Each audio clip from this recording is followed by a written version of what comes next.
ઉકાઈ જમણા કાંઠા નહેર હવે 26 ડિસેમ્બરના બદલે 29 ડિસેમ્બરથી બંધ રહેશે. ચોમાસું લાંબુ રહેતા ધરતીપુત્રો વાવણી પૂર્ણ કરી પ્રથમ પિયત લઈ શકે તે માટે વધુ 4 દિવસ નહેરને પાણી પુરવઠો લંબાવાયો હતો.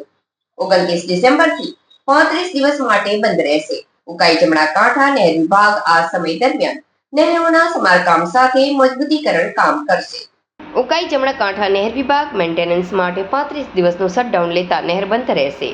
આગામી 26 ડિસેમ્બર 2025 થી 29 જાન્યુઆરી 2026 સુધી ઉકાઈ જમણા કાંઠાની નહેર બંધ રાખવાનો નિર્ણય કરવામાં આવ્યો હતો. જો કે ચોમાસું લાંબુ હોવા સાથે કમોસમી વરસાદને લઈ ધરતીપુત્રોને પૂરતી વાવણી કરવાનો સમય મળ્યો ન હતો, જેને લઈ શટડાઉન પૂર્વે નહેર પાણી વધુ 5 દિવસ આપવા ધરતીપુત્રોની રજૂઆત રાજ્યના પાણી પુરવઠા મંત્રી ઈશ્વરસિંહ પટેલને કરવામાં આવી હતી.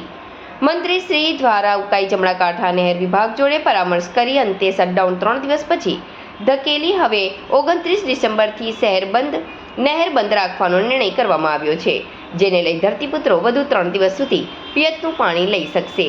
તો પાલિકા અને નોટિફાઈડ વિભાગ પાનોલી અને અંકલેશ્વર દ્વારા પણ 35 દિવસ શટડાઉનને લઈ પૂરો પાણી પુરવઠો સંગ્રહિત